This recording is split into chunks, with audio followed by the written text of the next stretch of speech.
بسم اللہ الرحمن الرحیم۔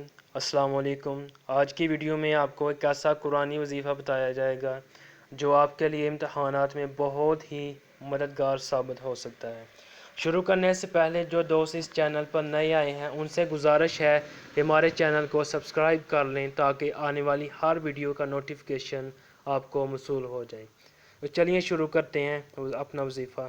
تو آج ہم آپ کو ایک ایسا قرآنی وظیفہ بتائیں گے جو امتحانات میں آپ کے لیے بہت ہی ہیلپ فل ثابت ہو سکتا ہے۔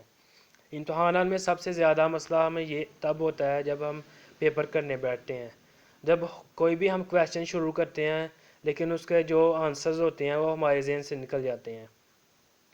آج ہم یہی دیکھیں گے کہ بھولی ہوئی چیز کو دوبارہ یاد کرنے کا قرآن میں کیا حل ہے۔ قرآن میں ایک چھوٹی سی دعا ہے جو حضرت موسیٰ علیہ السلام نے مشکل وقت میں خدا کے حضور کی تھی۔ وہ دعا یہ ہے: ربی اشرح لی صدری ویسر لی امری واحلل عقدۃ من لسانی یفقہوا قولی۔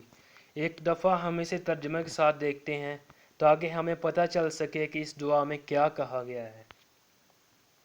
ربی اشرح لی صدری، اے میرے رب میرے لیے میرا سینہ کھول دے، ویسر لی امری، اور میرے لیے میرا کام آسان فرما دے، واحلل عقدۃ من لسانی، اور میری زبان کی گرہ کھول دے، میری زبان پر جو بند تالا ہے وہ کھول دے تاکہ میں حق بیان کر سکوں، یفقہوا قولی، تاکہ وہ میری بات سمجھ سکیں، تاکہ لوگ میری بات سمجھ سکیں۔